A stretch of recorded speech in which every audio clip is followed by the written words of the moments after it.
кешіріңіз, бірақ ол ауылдарды сол жердің олигархтары қамтамасыз етіп отыр. Сіз ескерткіш салғанша немесе бәйге шаптыртқанша бізге мына көпірге жобалық сметалық құжаттама дайындап беріңіз. Неге біз осы ауыл салмаймыз? Мысалға Қытай Біздің еліміз тұрақты болу үшін оның тек қана қалалары тұрақты болмау керек. Оның ауылдары да тұрақты болу керек. Шымкенттен 10 шақырым ұзап кетсең, өзбектің радиосын тыңдайсың. Солтүстікке барсаң, Ресейдің. Болашақта сіз байқайсыз, мына қаладан ауылға көшу тренді қазір жаңданатын болады. Мына мектепте ертең бір кісі зейнетке шығады, оның орнына 10 адам таласады. Ауыл мен ауданды жұмыспен қамтамасыз етіп отырған, ол бюджеттен ақша алатын мемлекеттік мекемелер. Балама жақсы білім беріп, баламның болашағы үшін көшеді. Қалаға. Лауазымды шенеуніктердің балалары ауылға бармайды. Үйіктер еркесі не Америкада, не Англияда білім алады. Біз оны мойындауымыз керекпіз. Кез келген ауылға барсаңыз, сіз позитивті өзгерістер көресіздер.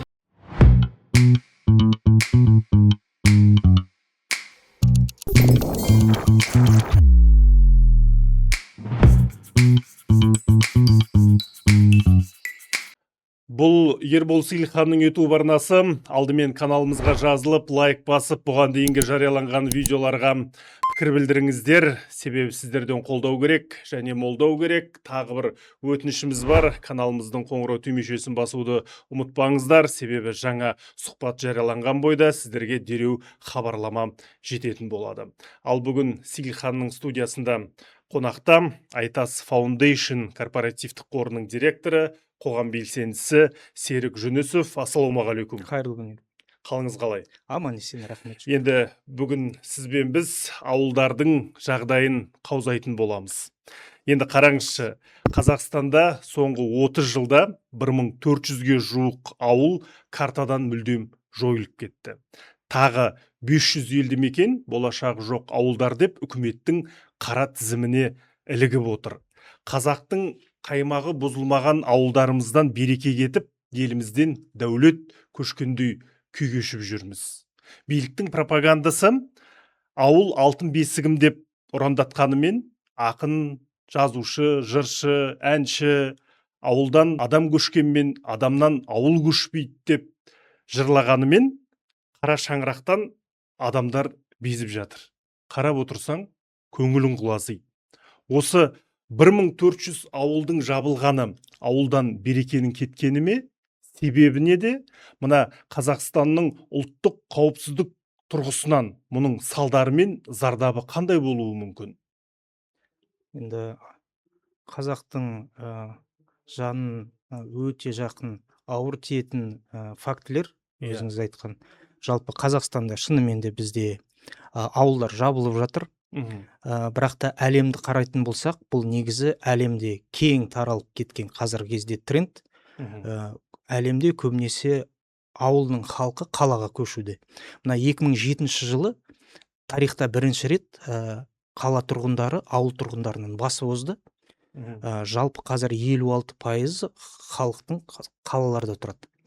Бұндай мәселе тек қана Қазақстанда да емес. Мысалы, Жапонияны алатын болсаңыз, бұл жердегі префектуралардың жартысы қазіргі кезде жабылу алдында тұр.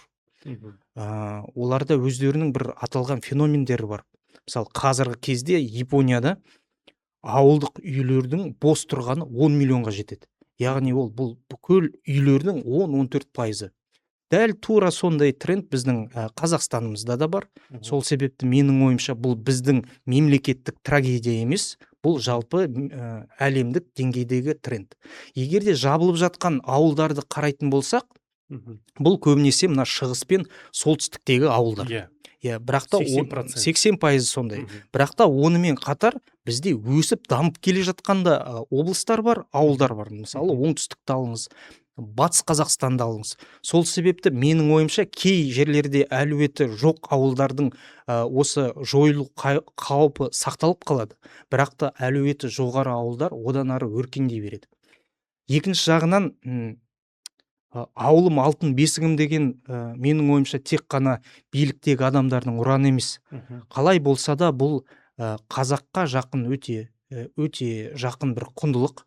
Қазақтың дүние танымының түбірінде жатқан ұғым. Адам ауылдан қалаға көшкенімен қалада тұрып энергия жинап, мысалы мықты кәсіпкерлеріміз бар, иә, өздерінің капиталын жасап, қайтадан осы ауылдың жаңдануына үлесін қосып жатқан талай біз мысалдарды білеміз. Сол себепті менің ойымша қазіргі кездегі ауылдардың қысқарып жатқаны бұл мемлекеттік трагедия емес. Енді қараңызшы, қазір мен соңғы статистиканы қарап шықтым. Иә. Ауылда 7,5 миллионға жуық адам Иә. тұрады. Бұл Қазақстан халқының 38-да Иә. 4 пайызын құрап отыр. Иә, Қазақстанның конституциясы бойынша қай азамат қай жерде тұрғысы келеді, ол өз еркі. Иә. Конституция оған еркіндік беріп отыр. Иә. Бүгін мен Атырауға барып жұмыс істеуі мүмкін, Бұландыға, Қатон-Қарағайда тұруы мүмкін. Иә. Маған ешкім шектеу қоя алмайды. Сонда сіздің айтқыңыз келіп отырғаны, болашақ жоқ ауылдарды жаба салған, ол экономикалық тұрғыда дұрыс. Солай ма?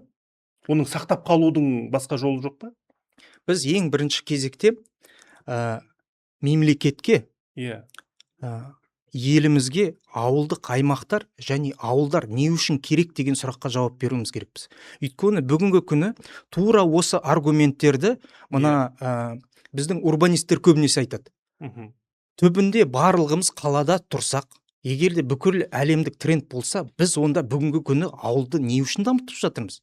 Ол үшін бюджеттік миллиардтап қаражатты не үшін құйып жатырмыз? Оданша қалаға құйып, ауылдағы адамдарды қинамай барлығын қалаға көшіріп тастаймыз деген бір менің ойымша мардымсыз аргументтерді қаланың адамдар көп айтады. Ең біріншіден біздің елімізге ауылдар не үшін керек?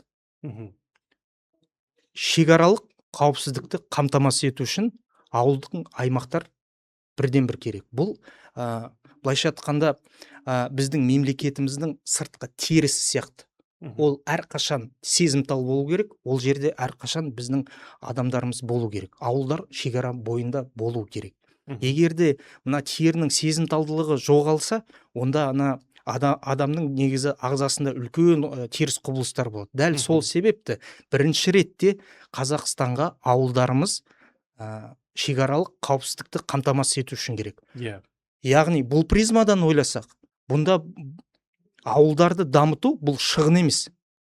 Ауылдарды дамытуға жұмсалған қаражат бұл біздің қауіпсіздігімізге жұмсалған инвестиция.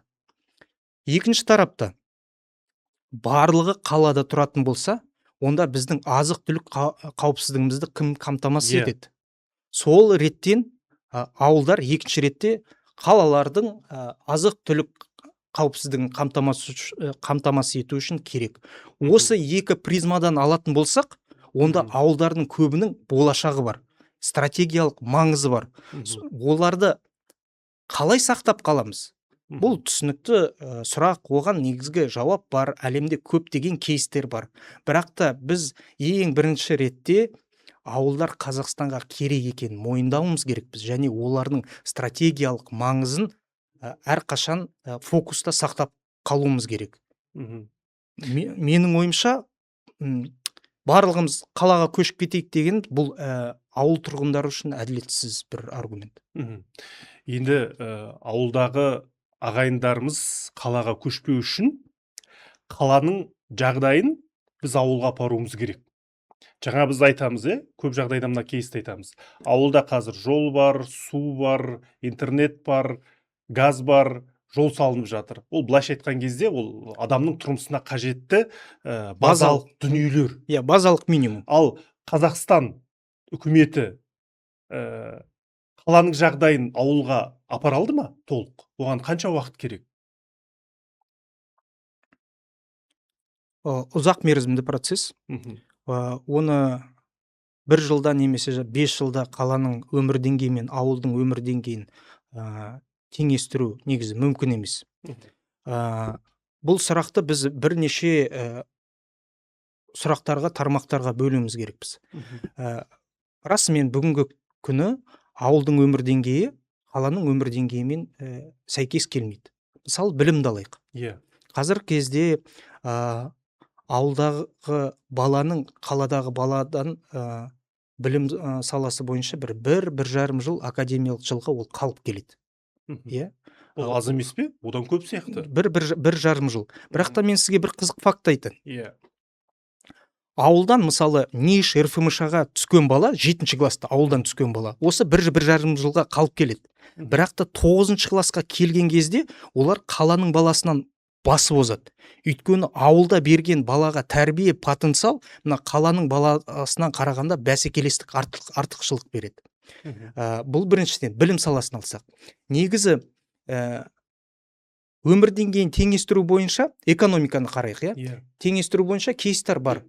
Бір өнім бір ауылда бір өнім жасайды. Бір өнім бір ауыл бір өнім деген. Ол бойынша кез келген ауылдың тұрғындарын бір өнім жасап шығаруға үйретеді, және сол өнімді мысалы басқа шетелдегі маркетплейстер арқылы сатуға болады. Бұл экономика, яғни ауылдың жүрегі. Екінші ретте архитектураны енді қаланың деңгейіне қалай жеткізуге болады? Ең бірінші ауылдардағы дизайн кодты қабылдауымыз керекпіз. Мысалы біз Қатонқарағайда бас жоспарды қабылдаған кезде, дизайн кодты жасаған кезде шетелдік архитекторларды бірден шақырған болатынбыз. Яғни біздің ауылымыздың архитектурасы әлемдегі ең дамыған ауылдардың архитектурасына сай келсе, содан кейін біз ауылдың реновациясын сол жоспарға сай жасасақ, онда оның архитектурасы тең болады. Білім саласы бойынша айтатын болсақ, мысалы тірек мектептері деген жоба қазіргі кезде жүзеге асқан болатын. Біз өзіміздің қорымыздан осы жобаны қолдаған болатынбыз. Қазіргі кезде Қазақстанның әрбір ауданында НИШ-тің стандартымен жабдықталған озық методологияларды енгізілген мектептер бар. Осы мектептер қазіргі кезде қаланың білім деңгейін ауылға апарудың жақсы бір дәлелі. Тура сондай мысалдар өте көп. Мысалы, Лепсіні алатын болсаңыз, Лепсіде қазіргі кезде үлкен спорт кешені салынған. Оның деңгейі мына қаланың деңгейіне дес бермейді. Яғни ондай модельдер бар. Қала деңгейін ауылға апару мүмкін, бірақ та оны кешенді түрде ұзақ мерзімді стратегияға негіздеп, сол стратегияны билік, қоғам, бизнес бозбай 5 жыл төмпештей берсе, онда оған жеткізуге болады. Жалпы ауылдарды қала деңгейіне жеткізу бұл үлкен стратегиялық мақсат, оны қысқа мерзімді 3-5 жылда жасау мүмкін емес, бірақ ол мүмкін. Ұзақ мерзімде мүмкін. Біз Қазақстан 30 жылда Алматыны Астанаға көшірді, тұтас қала салды. Енді Алатау деген цифрлы қала салғалы жатырмыз. Неге біз осы ауыл салмаймыз? Неге ауылдар тұрғызбаймыз? Мысалға, Қытай іргемізде тұр ғой енді. Біз Қытайдың мүмкіндігін пайдалануымыз керек. Қытай өндіріс орындарын ауылға көшіріп, тұтас ауылдар салып жатыр. Халықты сол жерде сақтап қалу үшін. Осындай қадамдарға бара аламыз ба? Біз жаңағы Қазақстан әлемде өз аумағы бойынша 9-шы орында деп мақтанамыз. Ал осы далиған даламыздың сәні халық емес пе? Жақсы сұрақ. Біздің елімізде қазір мысалы 6093 ауыл болатын болса, біз оның барлығын бірдей әлемдік деңгейге жеткізе алмаймыз. Ресурстарымыз жетпейді. Сол себепті бізге мына тірек ауылдарын таңдау керек та, осы тірек ауылдарын жаңа парадигмамен, жаңа архитектурамен қайта дамытуымыз керекпіз. Мысалы, қарапайым мысал, бір ауылда 27 ауыл бар дейік. Бір ауданда 27 ауыл бар дейік, қиыр шығыстағы. Енді сол ауданда 2 тірек ауылын жасасақ, Қатонқарағайдың мысалын айтып отырмын. Қатонқарағайда бізде мына Үрілмен Қатонқарағай ауылы. Осы 2 ауылдың өмір деңгейін, әлемдік өмір деңгейге жетсе, қалған 25 ауылдан адамдар қалаға көшкенше, осы ауылдарға көшіп, осы ауылды мекен етсін. Бірақ та сол үшін біз осы 2 ауылға инфраструктура жағынан, білім, медицина жағынан, инвестиция жағынан артықшылық беруіміз керекпіз. Яғни тірек ауылдарына дамытудағы біздің көзқарасымыз басқа ауылдар дамытудағы көзқарасымыздан айрықша болу керек. Бұл негізі қоғам арасында өте бір ауыр сұрақ. Өйткені қалайша сіз мысалы әлеуеті жоқ ауылдағы ақсақалдарға барып айтасыз, сіздің ауылыңызды 5 жылдан кейін жабайық деп жатырмыз деп. Бұл сұрақты ұйымдастыру үшін негізі батылдық керек. Бірақ та сіз айтқандай мына Астана сияқты бір Иә. жаңа философиямен салынған ауылдарды салу үшін бізге осындай жолға баруға мәжбүрміз. Мгм. Бұл былайша айтқанда нәтиже ең қысқа жолдардың бірі осы. Мына тірек ауылдарды дамыту. Бірақ та оның ішіндегі біз стратегиялық маңызы бар ауылдарды ұмытпауымыз керекпіз. Мгм. Өйткені тек қана экономикалық парадигмадан ойланатын болсақ, мына шекаралық ауылдардың мысалы әлеуеті болмауы мүмкін экономикалық. Мгм. Бірақ та ол ауылдар әрқашан мүмкін дотациялық ауылдар болып қалып қоюы мүмкін. Бірақ та мемлекет оларды сақтап қалу үшін мемлекеттік инвестицияны дотация ретінде беруі міндетті. Өйткені оның маңызы тек қана ауыл емес, оның маңызы шекаралық қауіпсіздікті қамтамасыз ету. Бұл жерде ауылдарды дамытуды тек қана экономикалық парадигмадан емес, мемлекеттік көзқарастан қарастыру керек. Сонымен Қазақстан жабылған ауылдардың орнына жаңадан ауыл тұрғыза ала ма? Әрине, Мүмкіндігіміз жете ме? әрине. Мені бір қынжылтатыны осы соңғы 20 жылда бізде сондай бір жаңадан салынған ауыл жоқ. Иә. Жаңа парадигмамен салынған Біз ауыл жоқ. үнемі мына Ақмоланың іргесіндегі Родина мен Қызылордадағы Нағи Ілиясов атындағы ауылмен мақтанамыз. Соны бір үздік жоба ретінде көрсетеміз. Кешіріңіз. Бірақ ол ауылдарды кәсіпкерлер, бизнесмендер, сол жердің олигархтары қамтамасыз етіп отыр. Солай емес пе? Бұл менің ойымша ауылдардағы тұрақты даму тұжырымдамасына қайшы келетін нәрсе. Ауылдар тұрақты даму үшін бұлар ешбір кәсіпкерге, бизнеске, экономика саласына қатты тәуелді болмау керек, және оның экономикасы әртараптандырылған, тұрақты болу керек. Әлеуметтік саласы дамыған, және ол екеуі қоршаған ортаға зиянын келтірмеу керек. Бұл негізгі ұзақ мерзімді дамудың тұжырымдамасы. Егер де сіз айтқан Родинаны қарастыратын болсақ, бүгінгі күні ол әдемі ауыл, бірақ та бұл бір адамның бизнесіне тәуелді. Егер де ол кісінің бизнесі ертең жүрмейтін болса, онда ертең ауылдың тағдыры қандай болады? Дәл солай біздің моноқалаларымыздың мәселесі де сол. Моноқаланың мәселесі деген бүкіл бір экономиканың секторының айналасында қалаларды салынған болатын Қазақстанда. 30 мың, 40 мың адамдар тұрады. Кейбір қалаларда қазір кезде пайдалы қазбалар азайып қалды. Оның болашағы қалай болады? Бұл қысқа мерзімде оның нәтижесі бар. Ұзақ мерзімді ойлайтын болсақ, ондай даму жолы тұрақты емес. Сол себепті мысалы Қатон-Қарағайдағы экономиканы дамыту стратегиясын жүзеге асырған кезде біз ұзақ мерзімді тұрақты экономиканы жасау үшін жергілікті қоғамдастыққа негізделген, әртараптандырылған бір кәсіпкерге немесе бір салаға қатты тәуелді емес экономиканы құрып жатырмыз. Сол кезде бұл тұрақты болады. Әрине, кәсіпкерлердің өте оң пиғылымен осы жолға баруы мүмкін. Мысалы, Родинаны алайық, ол тек қана оң пиғылмен жасауы мүмкін. Бірақ та ертең бизнесі жүрмей қалатын болса, басқа бір нәрсе болса, мына халық обалына қалады ғой. Ұзақ мерзімді мемлекеттік тұрғыдан ойлайтын болсақ, ол дұрыс емес. Сол үшін кез келген экономика кластерында басым болған кәсіпкерлер және кәсіпорындар, бизнес, ол әр тараптандыруға бару керек. Әр тараптандыруға барса, бұл тұрақтылыққа алып келеді. Әрине, кәсіпкерлікте әр кезде қауіп болады.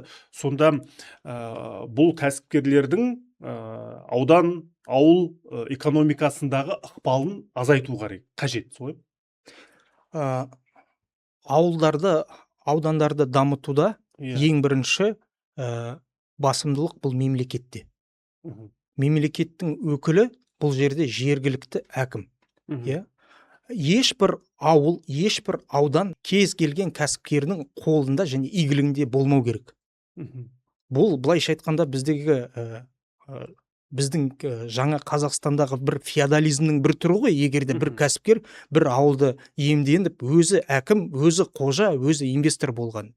Бұл жалпы ауылдың негізіне, фундаментіне балта шабу.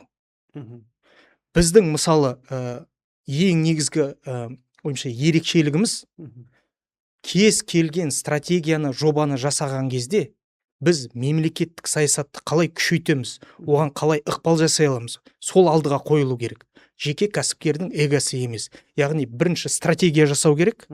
Ол стратегияға бизнес қалай көмектесе алады, қоғам қалай көмектесе алады, мемлекет қандай көмек жасай алады, бұл синергиясы арқылы жүзеге асыру керек. Бұл біздің мысалы негізгі ерекшелігіміз. Кез келген жұмыста, мысалы Катонқарағайды дамытуды стратегиясында, Бұландыны дамыту стратегиясында кез келген жоба бірінші ретте бізде мемлекет, билік және қоғамның синергиясы арқасында жасалынады. Түсінікті. Енді мен сіздің сөзіңізден түсінгенім, кәсіпкердің ниеті түзу болуы мүмкін. Саябақ ашып бер, асфальт жасап бер, мектеп аш, балабақша аш, бірақ ауылдың экономикасы өзінің шығындарын өзі жабатын деңгейге жетуі керек. Солай ма? Яғни ауылдың экономикасы өз халқын өзі асырауы тиіс деген. Бұл ауылдардағы қазіргі ең негізгі мәселесі ол оның экономикасы. Экономика деген ол ауылдың жүрегі. Қазіргі кезде ауылдардың басым көпшілігі өзін өзі қамтамасыз етіп отырған жоқ. Яғни орталықтан дотацияланып отыр. Енді ауылдар тұрақты болу үшін олардың экономикасы өзін өзі қамтамасыз ету керек. Ол үшін не керек? Ең біріншіден ол үшін ұзақ мерзімді жоспар керек. Яғни біздің ауданымыздың экономикасы өзін өзі қамтамасыз ету үшін нақты экономиканың қай түрін дамытуымыз керекпіз, ол қай жылы қанша жұмыс орнын ашады, қандай саланы дамытуымыз керекпіз, қандай саланы дамытпауымыз керек деген сұраққа жауап беру керек. Бұл жауап экономика саласындағы ұзақ мерзімді стратегия. Мысалы Катонқарағайды алатын болсақ, біз нақты білеміз. 5700 адамды біз туризм саласында қамтамасыз етеміз. Туризм негізгі экономика драйвері болады. Ол нақты экономика секторының 30%-ын береді. Бұландыны алатын болсақ, бұл жерде экономиканың негізі ет кластері болады. Бұл басым көпшілігінің адамдарды жұмыспен қамтамасыз етеді. Біз оның ішінде нақты қандай жұмыстар және жобалар жүзеге асыруды білеміз. Егерде ауылдардың экономикалық мәселесін бірінші ретте шешіп алмасақ, онда оның жолдарын, инфраструктурасын дамыту, былайша айтқанда ИВЛ-ға жатқызып тастау секілді ғой. Бірақ та бізге оны ИВЛ-дан шешіп, ауыр реабилитациядан өткізу керек. Оның шешім жолдары бар. Бізде Қырғызстанда мысалы жақсы мысалдар бар. Қазақстанның өзінде де экономиканы қазір кезде өсіп келе жатқан ауылдардың мысалдары бар. Ол мүмкін, бірақ та ол үшін дүние танымы кең адамдардың ауданда жиналып, ұзақ мерзімді стратегиясын жасаса, бірігіп, яғни аудан үшін жауапкершілікті алған кәсіпкерлер, жауапкершілікті алған мемлекет қызметкерлері, ақсақалдар, қоғамдастық жиналып, ортақ консенсусқа ұзақ мерзімді стратегияны жасаса, осы арқылы жүзеге асыруға болады. Біз оны Бұландыда да көріп отырмыз, Катонда да көріп отырмыз. Жаңа сіз бір сөзіңізде айтып қалдыңыз, 30 жылда Қазақстан бірде-бір ауыл салмады деп. Өте ойланатын сұрақ. Біз қала салдық, бірақ үлгі болатын ауыл тұрғыза алмадық. Енді сіз осы ауылдың, ауданның экономикасын көтеру жөнінде зерттеп жүрсіз ғой. Қазақстанға дәл қазіргі таңда қандай ауыл қажет? Оның бет бейнесі, экономикасы қандай болуы керек? Қандай ауылды армандап жүрсіз? Енді бұл жерде бүкіл ауыл тұрғындары атынан мен енді ондай ой пікір айта алмаймын. Жеке пікіріңіз. Жеке пікір. Енді сіз Катонқарағайда тұрдыңыз отбасыңызбен. Менің арманымдағы ауыл. Қандай? Ең біріншісі бұл қаланың бүкіл жағдайы бар және ауылдың артықшылығы бар ауыл. Ол не дегеніміз? Яғни архитектурасы 22-ші ғасырдан жасалған. Яғни бұрынғы Кеңес одағындағы төртбұрыш қылып салынған емес, жаңа архитектурамен салынған. Қауіпсіз, өте тыныш, табиғатпен үйлесімді ауыл. Екінші ретте, бұл жерде базалық инфраструктурадан бөлек, білімі қаладан кем емес. Ол жерде тұрып, жұмыс істеуге бүкіл мүмкіндіктері бар және бизнес жасауға бар мүмкіндігі бар ауылдар. Және бұл жасыл ауыл. Яғни ол жерде бүкіл қоқыс сұрыпталып қайта өңделеді, экологиялық стандарттар өте жоғары. Ең негізгісі бұл қоғамдастық. Яғни арманымдағы ауыл менің көршім, мен сияқты жас, мен сияқты бір хоббиі бір сондай бір ауыл болады деген менің арманым. Және біз сол арманымызды қазір жүзеге асырып жатырмыз. Шынымен де. Өйткені біздің арманымыз біздің стратегиямызда көрсетілген. Не деп жазылған?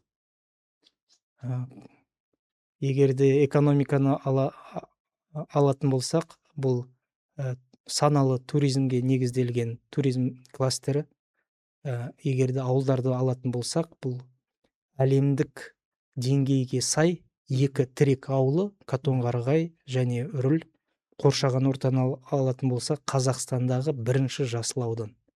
Егер де оның барлығы жүзеге асатын болса, онда менің ойымша Қатонқарағайдың өзі-ақ бір үлкен бір эталонға айналуы мүмкін. Бұланды да бар, Ұлан ауданы да бар. Түсінікті. Енді жаңа сіз ауыл мен ауданның экономикасын айтып отырсыз. Енді біз журналист ретінде аймақтарға көп шығамыз. Ауданда тек бірақ кәсіпкерліктің түрі бар сияқты. Азық-түлік дүкендері көп, тойхана көп, кафе көп, палаухана көп, лағманхана көп. Өндіріс орындары өте аз. Бізге де енді тума-туыстарымыз шығып жатады. Мына мектепте ертең бір кісі зейнетке шығады, оның орнына 10 адам таласады. Яғни ауыл мен ауданды жұмыспен қамтамасыз етіп отырған, ол бюджеттен ақша алатын мемлекеттік мекемелер. Мектеп, балабақша, аурухана, тағысын тағы деген сияқты. Енді біздің аудандардың, ауылдардың бір ғана үлкен проблемасы бар. Бұл мемлекеттік бюджетке тәуелді және субсидияға тәуелді. Келген ақшаны зейнеткерлерге, көпбалалы аналарға, бәріне, мұғалімдерге, мемлекеттік мекемеде істейтін бюджеттік қызметкерлерге таратып береді. Осы аудандарды біз субсидиядан, бюджетке тәуелділіктен қалай құтқаруға болады? Нақты ұсыныстарыңыз бар ма? Біз ауданға, ауылға ірі өндіріс орындарын апара аламыз ба? Ірі өндіріс орындары апарсақ, бұнда біз сол ауылды, сол өндіріске тәуелді қылып қоямыз. Бірінші ретте, егер де ауылдың экономикасын дамытқымыз келсе, онда оның қай экономика саласындағы әлеуеті бар, соны анықтауымыз керекпіз. Қазір кезде ауыл десе барлығы ауыл шаруашылықты ғана ойлайды. Бірақ та одан бөлек экономиканың түрлерінің әлеуеттері бар. Мысалы, Лепсіні алатын болсаңыз, Лепсіде бал өндірісін дамытқан. Және бұл қазіргі кезде экономикада үлкен үлесін алады. Егер де Қырғызстанның ауылдарын алатын болсаңыз, бір ауыл бір өнім деген жобамен бір өнімді шығарып, ауылдың экономикасын ұстап отырған мысалдар бар.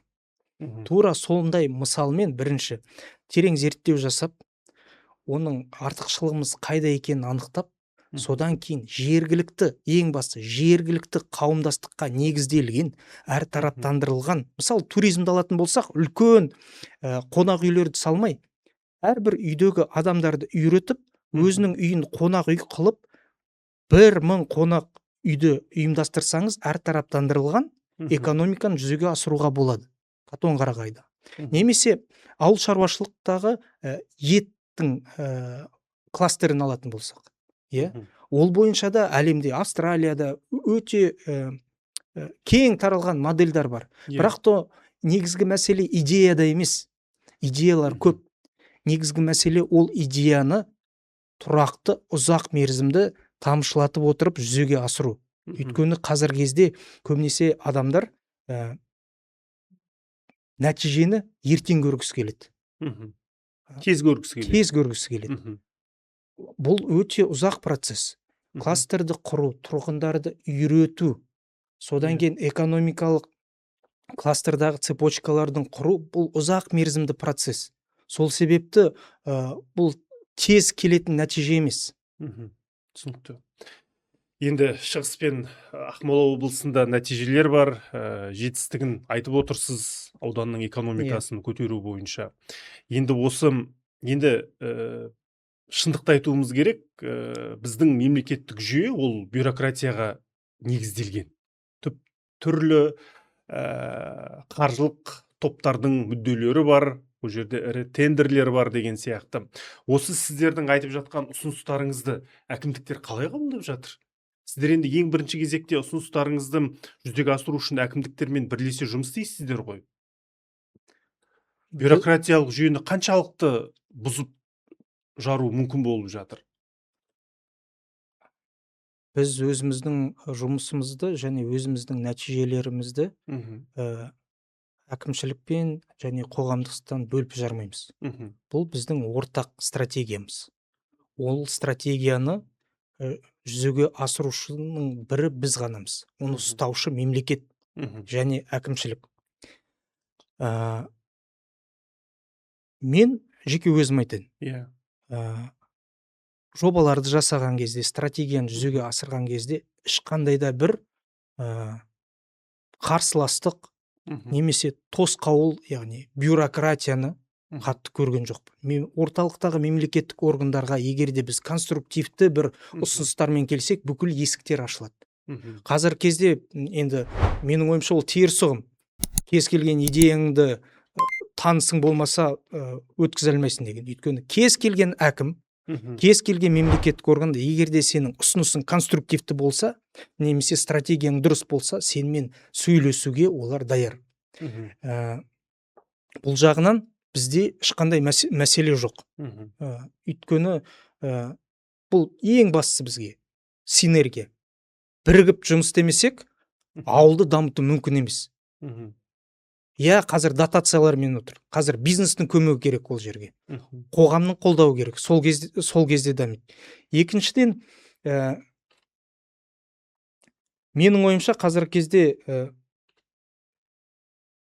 мемлекеттік қызметкерлердің барлығын, былайша айтқанда, барлығына бірдей топырақ шашу дұрыс емес. Мен көптеген өзім сияқты жас қаладан ауылға көшіп, мемлекеттік қызметте жұмыс істеп жүрген, құндылықтары дұрыс, дүниетанымы дұрыс, біздің болашақта ауылдарымыз дамысын деп жүрген азаматтардың көбін танимын. Мемлекеттік қызметте. Олар ана қалаға барып бизнесте жұмыс істеуі мүмкін болатын. Жалақысы да жоғары болатын. Бірақ та біздің миссиямыз осы туған жерімізге қызмет ету деп қайтып келіп жұмыс істеп жүрген мемлекеттік қызметкерлер өте көп. Біз олар туралы ашық айтуымыз керекпіз. Халық оларды қолдау керек. Біз қоғам ретінде көбінесе жамандауға жақынбыз. Бірақ та ауылдарды дамытып жүрген, талай мемлекеттік қызметте жүрген жақсы қызметкерлер бар. Біз неге оларды қолдамаймыз? Біз олар туралы ашық айтуымыз керекпіз. Бір қызық жағдайды айтайын. Мысалы, объективті мен субъективтіні, соңғы 20 жылда Қазақстанда қылмыс деңгейі күрт төмендеді. Салыстырмалы түрде қазіргі кезде біз салыстырмалы түрде ең қауіпсіз елде тұрып жатырмыз. Қаланы алсаңыз, бүкіл жерлерде камералар бар, ауыр қылмыстар азайған. Бірақ та қоғамдан сауалнама жүргізсеңіз, оның үрейі өте жоғары. Яғни қазіргі кезде біз балаларды мектепке жіберуге қорқамыз, одан қалғанда аулаға жіберуге қорқамыз. Яғни объективті түрде егер де қылмыс азайса, субъективті түрде халық қазіргі кезде қауіпсіздік негізгі мәселелердің бірі деп айтады. Тура сол сияқты қазір кезде мемлекеттік қызметкерлердің арасында құндылығы дұрыс, халықпен бірге жұмыс істеп, ана комментарийлардың барын оқып, мәселелерді жасап жүрген, өз қолынан келген мәселелер жасап жүрген адамдар көп болса да, мына қоғамның пікірі мемлекеттік қызметте жүрген адамдардың барлығы парақор, одан іштенге шықпайды, карьерист. Менің ойымша, бұл жерде бір парадокс бар. Сол себепті мен осы аргументпен толықтай келіспеймін. Түсінікті. Яғни сіздер аудан әкімдерімен, ауыл әкімдерімен конструктивті түрде диалогқа келіп, бірлесе жұмыс істеуге дайынсыздар. Қарапайым мысалы, Шығыс Қазақстан облысындағы Қатон-Қарағай қазақстандың жақын 5 жылға даму стратегиясы, Мгм. оны облыс әкімі қабылдайды. Мгм. Ол оның стратегиялық жоспары. Оған яғни ауданнан барлығымыз жасап беруге қолымыздан келгенше Мгм. септігін тигіземіз. Бірақ та бұл стратегия, бұл облыс әкімшілігінің стратегиясы. Ол стратегияның ішіндегі біз тек қана орындаушыларының біріміз, Мгм. бизнес ретінде, Иә. қоғамдастық ретінде, қоғамдық қор ретінде.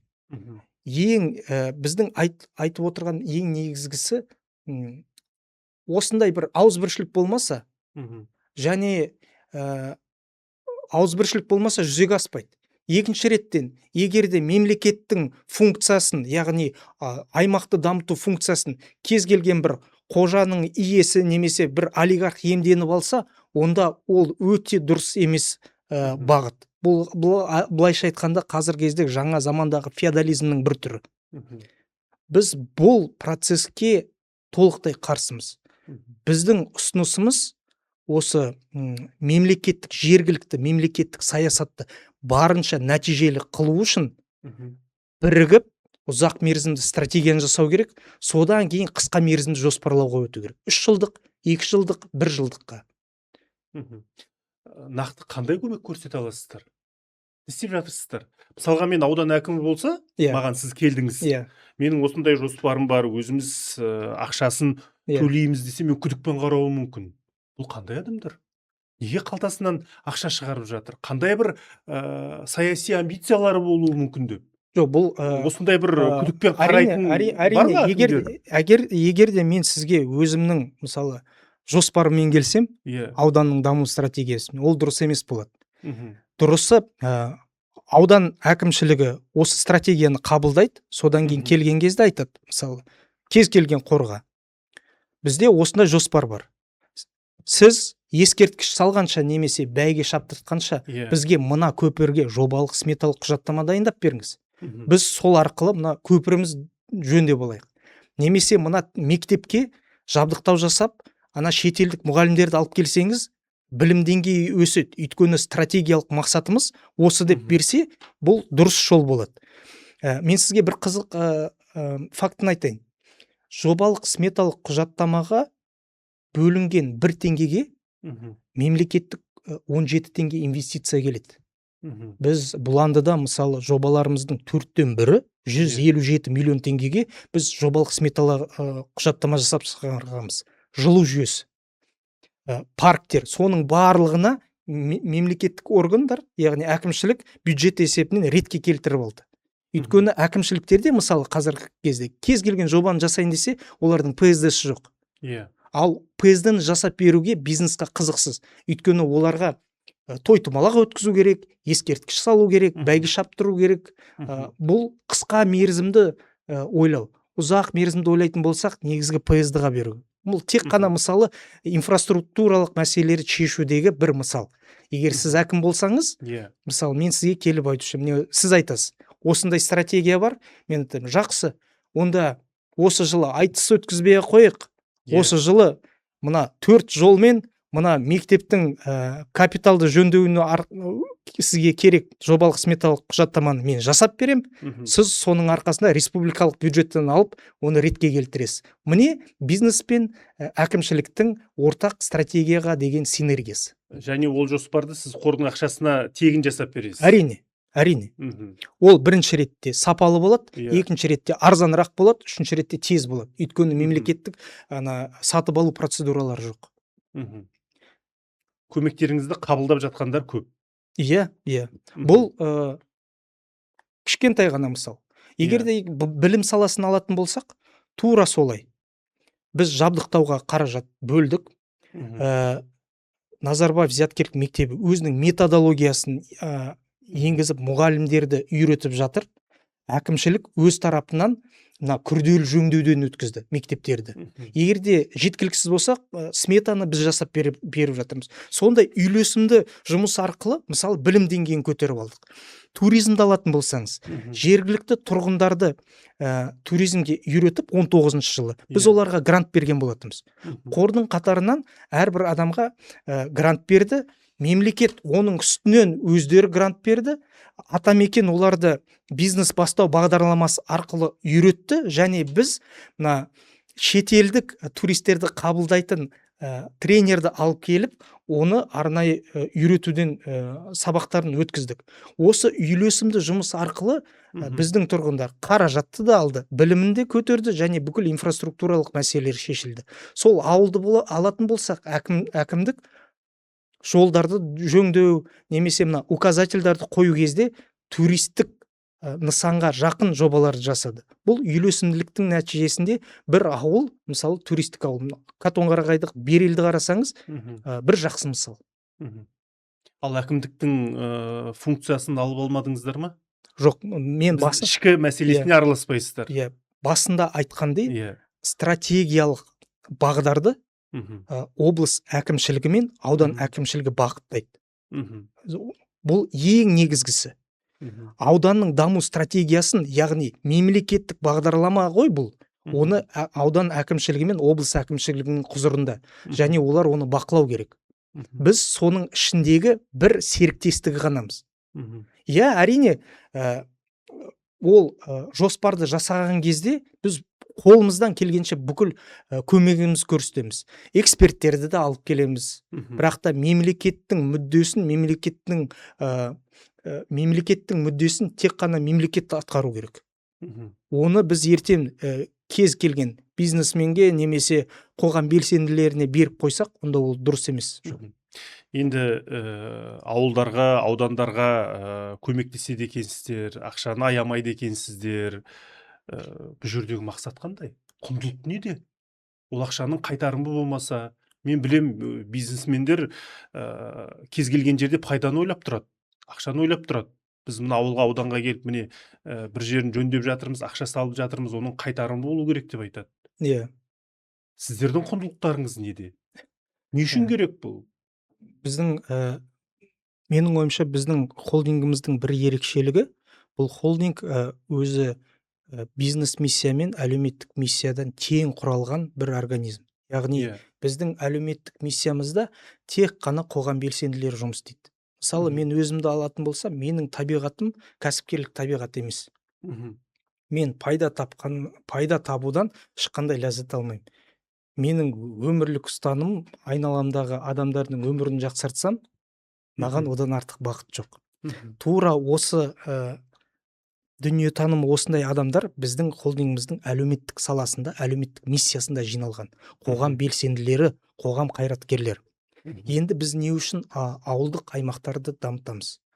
Ауыл біз үшін тек қана слоган емес. Ұран емес, жалған сөз емес. Ауылдан біз экономикалық бір пайда табу үшін жасап жатқан жоқпыз. Ол жерде біздің ешқандай эгомыз жоқ.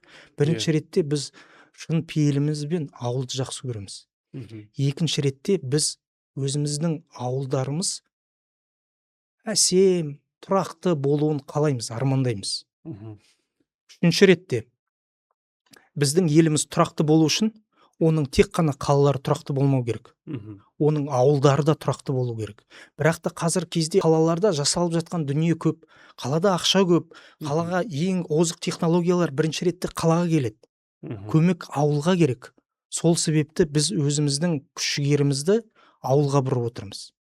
Одан бөлек білім саласы. Біз Қазақстандағы бүкіл ауылдық аймақтардағы білім саласын дамытуға үлкен өзіміздің септігімізді тигізіп жатырмыз. Бұл өзімізге жақын нәрсе. Сол себепті біз ауылымызды, аудандарымызды дамытып жатырмыз. Біздің арманымыз Қазақстанның әрбір ауылдық аймағы тұрақты болса, оның экономикасы, әлеуметтік саласы, қоршаған ортасы тұрақты, архитектурасы 21 ғасырмен тең болса, одан артық біздің арманымыз жоқ. Біз оған қалай барар жолды білеміз. Бірақ та шамамыз қазір 3 ауданға ғана келіп тұр. Біз осы 3 ауданның негізінде бүкіл Қазақстанға мысал көрсетейік деп отырмыз. Мен осы сұрақты міне қойғым келіп отырған.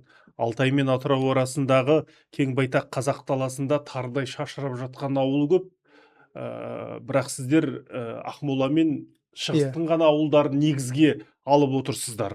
Батысқа, солтүстікке, мына ауылдары күннен күнге жабылып жатқан солтүстік өңірге қашан жетесіздер?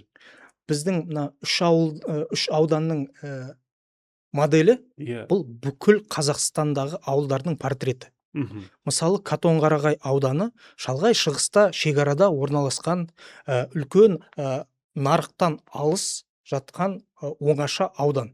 Мгм. Оның әлеуеті ауыл шаруашылықта емес, оның әлеуеті туризмде. Тура Иә. сондай ауыл шаруашылықтағы әлеуеті аз аудандарға келетін модель. Мгм. Екіншісі бұл Ұлан ауданы. Ұлан ауданы үлкен Өскемен қаласының қасында орналасқан спутниктік аудан. Оның ерекшелігі тура сондай аудандар бізде Қазақстанда көп. Мгм. Бұланды ауданын алатын болсаңыз, бұл жерде моноқала бар, Макинск қаласы Иә. және басқа ауылдар бар. Осы үш модель жалпы біздің Қазақстанымызда кең таралған үш модель. Осы үш модель арқылы біз кез келген ауданды дамытудың жолын көрсете аламыз. Сол себепті мына үш аудан болса да, екеу шығыста да болса да, олардың портреті әртүрлі. Мгм. Сол себепті былайша айтқанда бүкіл Қазақстанның кез келген ауданы мен ауылына келетін модельдер осы үш ауыл. Мгм. Енді әр ауылдың экономикасы, халқының ерекшелігі, аймақтардың менталитеті әртүрлі ғой. Әрине. Оның барысын жіті зерттейсіздер. Иә. Мысалға, Иә. батыста ол мұнайлы өңір деген сияқты. Енді сол ауылдарды дамытудың сіздерде бір ортақ нақты моделі бар. Иә. Иә. Ауылдар дамытуда нақты моделі бар. Оның Иә. методологиясын біз өзіміз жасап шығарғанбыз. Мгм. Оны кез келген адам интернеттен көре алады. Бұл Мгм. жерде әлеуетті қалай зерттеу керек? Оның свот анализі, бәсекелестік, артықшылықты қалай анықтау керек? Ұзақ мерзімді стратегияны қалай жасау керек? Оны қалай Мгм. орта мерзімді стратегияға, жұмыс жоспарына, ол жоспарды жасаған соң жобаларды қалай бағалау керек? Соның барлығы жіті жазылған. Бұл методология түсінікті. Егер де кез келген адам көргісі келсе, біздегі қордың сайтына кіріп, осы методологияны жүктеп алуына рұқсат, ешқандай шектеу жоқ. Мгм. Енді біз жаңа шекаралық ауылдар туралы сөз қозғадық қой. Иә. Шығыста Қытаймен шекарада тұр. Мына Алматы облысындағы ауылдар, батыстағы ауылдар, солтүстіктегі ауылдар Ресеймен шекаралас. Шымкенттен 10 шақырым ұзап кетсең, өзбектің радиосын тыңдайсың. Солтүстікке барсаң, Ресейдің Билайны сәлем салады.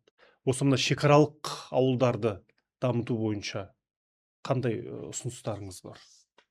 Енді шекаралық аудандар деген кезде, енді бізде елімізде 65 аудан бар. Иә. Әрбір үшінші аудан, былайша айтқанда, шекаралық аудан. Мгм.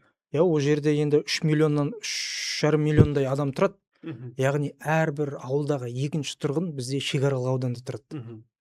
Мгм. Шекаралық аудандарды дамыту басқа аудандарды дамытумен пара-пар. Оның экономикасын жөндеу керек, әлеуметтік саласын, қоршаған ортасын жөндеу керек. Мгм. Оның жолы ешқандай ерекшелігі жоқ. Методология бірдей. Мгм. Барлығын жүзеге асырудағы. Мгм. Ең негізгісі жауапкершілікті алатын адамдар керек. Бұл ортақ жауапкершілік, шекаралық ауданды дамыту. Ең бірінші, мысалы, бұл қоғамның жауапкершілігі.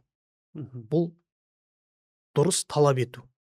Бізде ауылдық аймақтарда, мысалы, ақсақалдар немесе қоғамдастық бәйгі шаптыртсаң, той өткізсең, бірден қолдайды. Иә. Қандай сұранысқа тапсырыс болады. Мгм. Сол себепті бизнесмендер соған жақын. Бірақ та қоғам бірінші кәсіпкерлерге осыны талап ету керек. Тойдан қарағанда ұзақ мерзімді жүйелі өзгерістерге. Мгм. Екіншісі, биліктің жауапкершілігі бұл сенім және платформа.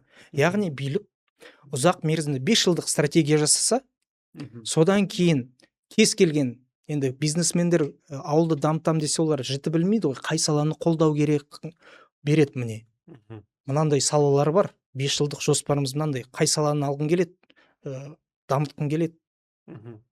ала бер деп. Яғни ашық платформа болу керек. Бизнесмендерге, инвесторларға түсінікті. Бұл биліктің жауапкершілігі. Енді бизнестің жауапкершілігі, мына қалада бизнес жасаған кәсіпкерлердің менің ойымша жауапкершілігі, бірінші ауылдарға өткен шақтағы ностальгиялық көзқараспен архаизммен қарамау керек. Ауылға бұл инвестициялық потенциалы бар, болашақта адами капитал шоғырланған жер деп қарау керек.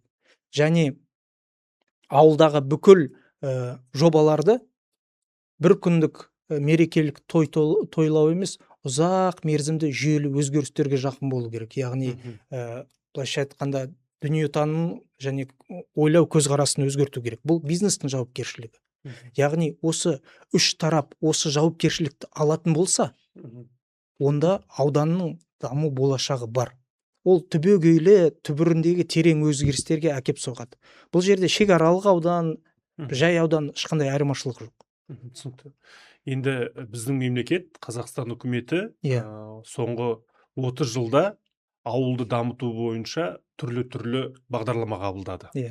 Бірақ жеме-жемге келген кезде жаңа ауылдан гөрі жабылып жатқан елді мекендер көп.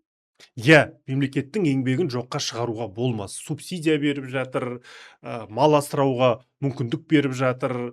Бүткіл жайлықты сол ауылға апару ниеті бар шығар. Бірақ сіздің жобаларыңызбен мемлекеттің істеп жатқан шаруаларының арасында бір үйлесім бар ма? Біздің жобаларымызбен мемлекеттің жасап жатқан жобаларында үйлесім тұрлық ешқандай айырмашылық та жоқ. Біз бір-бірімізді қостап жатқанбыз. Қайталап тұрған жоқсыздар ма? Қайталап тұрған жоқпыз. Менің ойымша, соңғы 10 жылда мемлекеттік бағдарламалар арқылы ауылдарда бізде түбегейлі өзгерістер жасалған.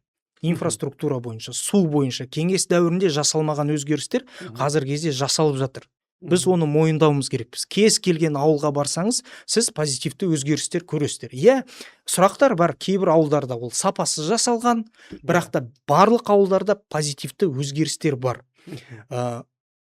Ең бірінші маған қуантқаны, президенттің ең бірінші жарлығы ауылдық аймақтарды дамыту тұжырымдамасын жасау туралы жарлығы болған. Яғни мемлекет басшысының ең бірінші приоритетті ауылдық аймақтарды қою дегені, бұл ауылдық аймақ тұрғындары үшін, ауыл тұрғыны үшін өте жақсы позитивті сигнал.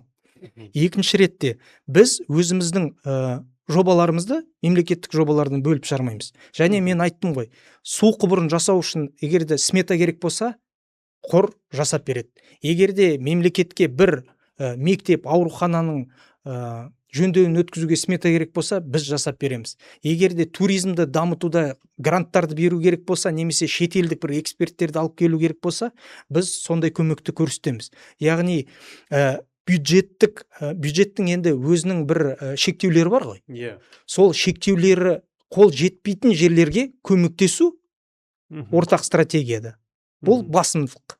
Өйткені енді ол түсінікті, бізге басында тұрғындар да айтады, мына жерде зиратты қоршайық, арқа салайық, тойлайық деп, қайда қағаз жасап жатсыңдар деп. Өйткені енді сөйтіп жасай берсек, онда енді қураған, бірақ та арқалары бар ауылдар болады.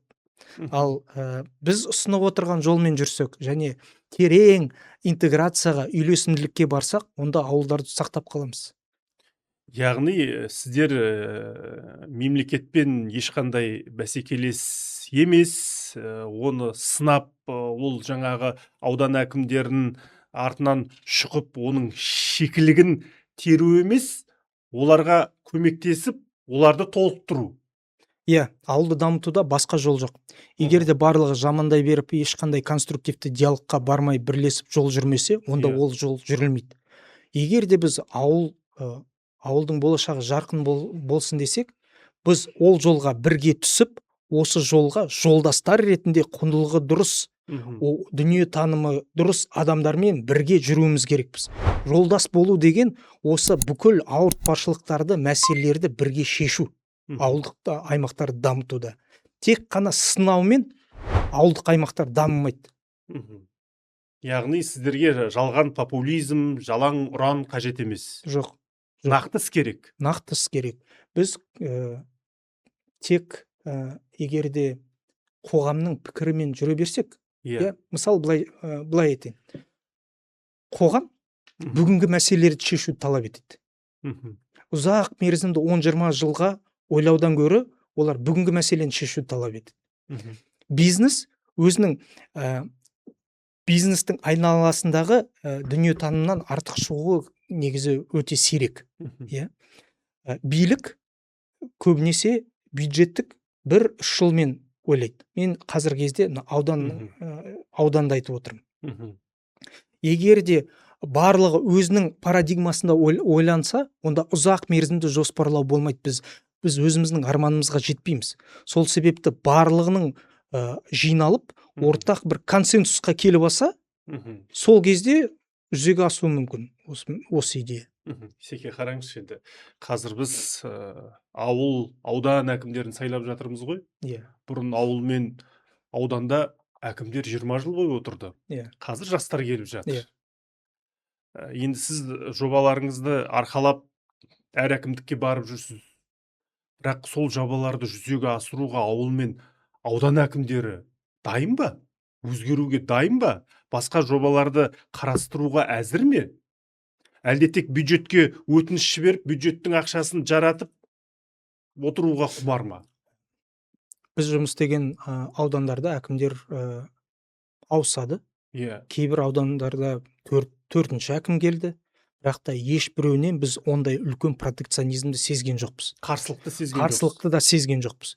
Өйткені түсініп отыр оларды. Келіп алып, мен дамытқым келмейді, түк істегім келмейді, маған жаңа идеялар керек емес дейтін әкімді мен көрген емеспін қазіргі кезде.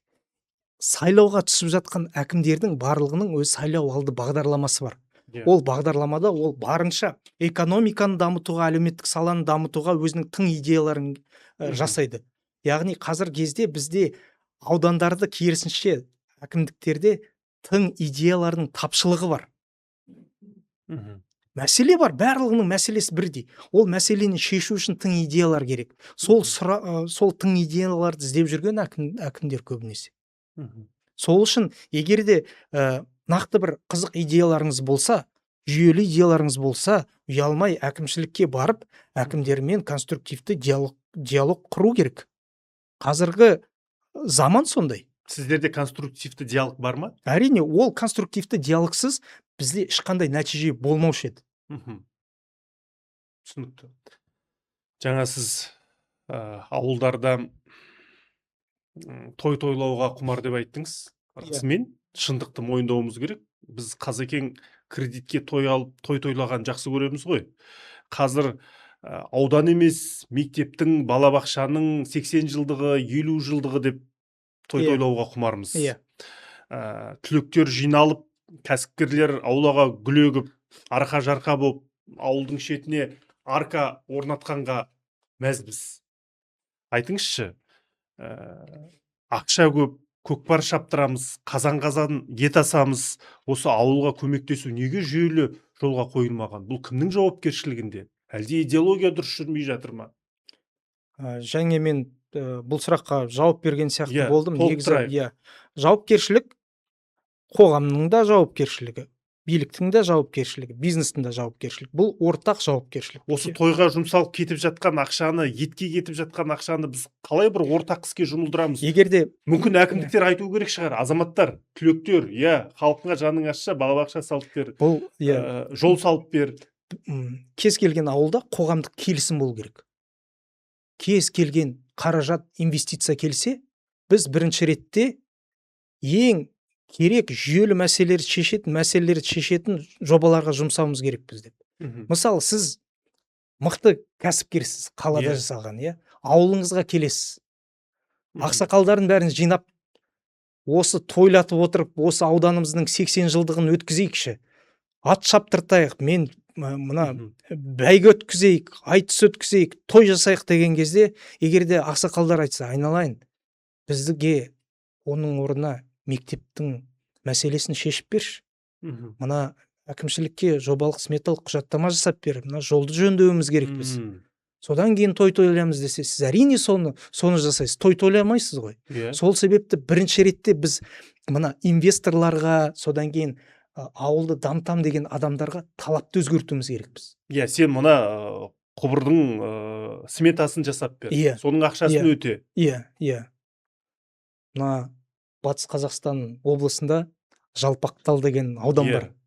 Казталовка мен Жалпақтал. Казталовка ауданы Жалпақталмен бірге қосылған. Сол жердегі азаматтар өзінің қаражатын жыл сайын бірігіп саябақ салады, спорт кешенін салады, үлкен тағы да бір жобалар жүзеге асырады. Ешбіреуінің қолдауынсыз. Өйткені оларда сондай бір қоғамдық келісім бар, сондай талап бар. Өзінің ауданына асарласып, ауданға, ауылға керекті маңызды жобаларды жүзеге асыру деген. Осындай мысалдарды көрген кезде біз осындай ауылдарды қалай жауып тастаймыз? Бұл оның адами капиталының әлеуеті. Біз сол мысалдарды кеңінен таратуымыз керекпіз. Түсінікті. Енді мен сіздің жұмысыңызды журналист ретінде сырттай бақылап жүрмін. Бұған дейін 2-3 жыл бұрын сұхбаттасқанбыз. Сіздің отбасыңызбен бірге бала шағаңызды ертіп Қатон-Қарағайда 3 жыл тұрғаныңызды білемін. 5 жыл болды. 5 жыл тұрды, иә. Енді ауданның жағдайын ішінен білесіз.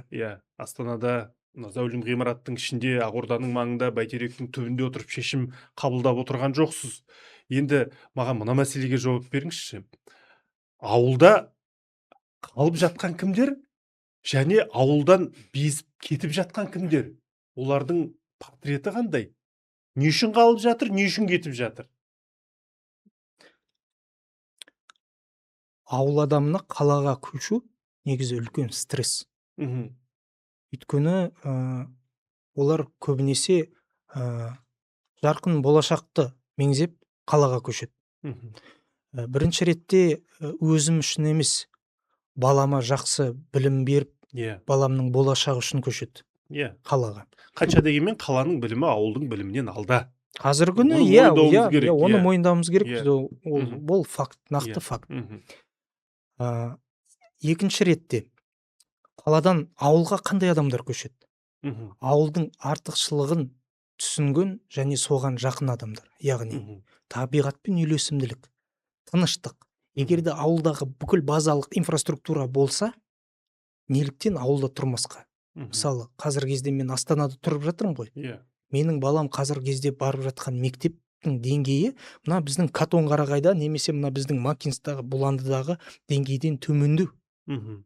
Менің қазір кездегі бұл жердегі мына жұмысым болмаса, мен Қатон-Қарағайға көшіп кетушім. Мен байқағаным, ауылдан қалаға көшіп келіп, мына қалада бетон джунглидің арасында көздерінің оты сөнген бақытсыз адамдарды көп көрем. Негізі ауыл деген бұл қазақтың табиғатына жақын мекен. Бұл біздің мекеніміз. Сол себепті біз мына ауылдық аймақтарды дамыту қорын Айтас мекен фаундейшн деп қойғанбыз. Өйткені бұл біздің мекен деген жеріміз. Болашақта, мен ойлаймын, енді сізбен тағы бір 5-10 жылда кездесетін болсақ, болашақта сіз байқайсыз, мына қаладан ауылға көшу тренді қазір жаңданатын болады. Не үшін? Өйткені базалық инфраструктура бар. Қаланың өмірінен шаршаған, осы шудан шаршаған адамдардың барлығы мына тыныш өмірді қалайтын болады. Бұл тек қана Қазақстанда емес, қазір әлемде басталып кетті бұл тренд. Теріс урбанизация деген, кері урбанизация деген тренд бар. Бізде де бар ба қазір? Қазір кезде ол ақырында басталып келе жатыр, бірақ та осы сұраныс көбейген кезде тапсырыс ретінде мүмкін біз жаңа ауылдың құрылысын бастайтын шығармыз Қазақстанда. Бұл мүмкін орталық Азиядағы ауылдық аймақтарды дамытудағы біздің бір прогрессивті шешіміміз болуы мүмкін Қазақстандағы. Бұл былайша айтқанда бір ұлттық жоба болуы мүмкін. Ал жастар көбірек барып жатыр деп есептейсіз ғой ауылға? Қатон-Қарағайды алсаңыз, қазіргі кезде аудан орталығы келген соң, біздегі балабақшада кезек 70 баладан тұр. Бізге қазір балабақша салу керек. Бұрын кезде ана Қатоннан жаппай көшіп жатқан болса, қазір жастар келіп жатыр. Ана жерді алатын болсаңыз, сұраныс өте жоғары қазіргі кезде Қатон-Қарағайдың жеріне. Үй салып, үй құрып, өзінің отбасын сонда көшіруге сұраныс көп. Макинск қаласын алатын болсаңыз, Бұланды ауданынан тура солай. яғни Мгм. ондай тенденция бар. Нағи Ілиясовты алсаңыз да соған Мгм. ұқсас, Жалпақ Талды алсаңыз соған ұқсас, мына Лепсіні алсаңыз да сондай тенденция бар. Әрине ол жалпы мемлекеттік үлкен тренд емес, Иә. бірақ та бұл Жаппай трендтің сипат алғанша. бастамасы ғана. Көресіз, 10 жылда мына кері урбанизация жақсы бір тренд болады, және осындай бір ауылдар жақсы бір мысал ретінде біз оны нақты көре аламыз. Мгм. Бірақ жастар кетіп жатыр. Қалып жатқан егде жастағы кісілер. Деуге Егер де бола ма? жоқ, жұмыс орны жақсы болса, онда жастар қалады. Мысалы, Катонқарағайды алатын болсақ, Иә. туризм саласында жастар жұмыс істеп жатыр. Туристерді қабылдап жатыр, олардың табысы өте жоғары. Макинскті алатын болсаңыз, ол жерде ауыл шаруашылығында ет кластерінде жұмыс істейтін кәсіпкерлер көп. Мгм. Олардың жағдайы ол жерде жақсы. Дәрігерді алатын болсаңыз, немесе мына мұғалімді алатын болсаңыз, ауылдың мұғалімі, қаланың мұғалімінен әлдеқайда артық Экологиялық төлемдер бар, иә. жалақысы жоғары, Мгм. жағдайы жақсы. Сол себепті ауылды таңдап жатқан жастар көп, Мгм. бірақ бүкіл ауылдарда емес. Мгм. 6000 ауылға бірдей жастар ағылып жатыр деп айта алмаймын. Мгм. Бірақ жастар ағылып жатқан ауылдар бар, әлеуеті жоғары ауылдар бар. Иә, дипломмен ауылға деп жастарды жіберіп жатырмыз, бірақ біздегі лауазымды шенеуніктердің балдары ауылға бармайды. Үйектер еркесі не Америкада, не Англияда білім алады. Бұл теңсіздік емес пе? Мүмкін университетті жаңа бітірген жастардың бәрін ауылға жіберіп, 2 жыл сол жерде жұмыс істеу керек деген Біз талап қоямыз. олай талап қойып мәжбүрлеу дұрыс емес жол. Иә. Былайша айтқанда, біз өмір деңгейін көтерсек, Мгм. адамдар өз аяғымен Өзі баратын деңгейге өзі баратын жеткізуіміз керек. деңгейге, олар былайша айтқанда аяғымен дауыс береді өмір деңгейіне. Мгм. Қазіргі миграция дегеніміз, адамдар өз аяғымен өмір деңгейінің қайда жоғары екеніне дауыс беріп жатыр. Қалаларға ағылып, Мгм. кейбір ауылдарға ағылып жатыр. Өйткені олар сол ауылдардың өмір деңгейі жоғары екен, және Мгм. бұл ауылдың болашағы нақты қандай екенін білген үшін сол жерге көшіп жатыр. Мгм, түсінікті. Біраз мәселенің басын шалдық. Енді 90 ауыз сөздің тобықтай түйіні болады. Жаңа біз айтып жатырмыз, статистика бойынша ауылдар жабылып жатыр деп. Бұл тенденция тоқтай ма, әлде жалғаса бере ме? Сөзіміз түйіндесек.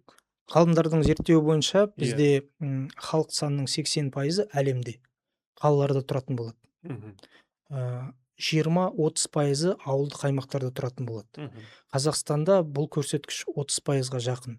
Яғни 30% Қазақстанның халқы ауылдарда тұрады. Яғни әрбір 3-ші тұрғын бұл ауылда тұратын болады. Мгм. Сол себепті ауылдың болашағы бар, Мгм. оның әлеуеті де бар, оның стратегиялық маңызы да бар ауылдардың. Енді ең негізгі сұрақ, болашақтан бағдарланған ауылдар қандай болады? Мгм. Бұл сұраққа бірлесіп жауап берсек, және сол ауылдарды салсақ, Мгм. онда біздің осы ауылдарымыз әлемдегі ең әсем ауылдардың бірі болады. Мгм. Жақсы, рахмет. Осымен әңгімемізді түйіндейік. Келгеніңізге көп рахмет. Сізге рахмет. Бұл Ербол Сейілханның YouTube арнасы. Ендеше дәл осы сұхбатты бөлісіңіздер, таратыңыздар, лайк басыңыздар және міндетті түрде пікір білдіріңіздер. Ерболдың арнасында әркез елдің сөзін айтайық.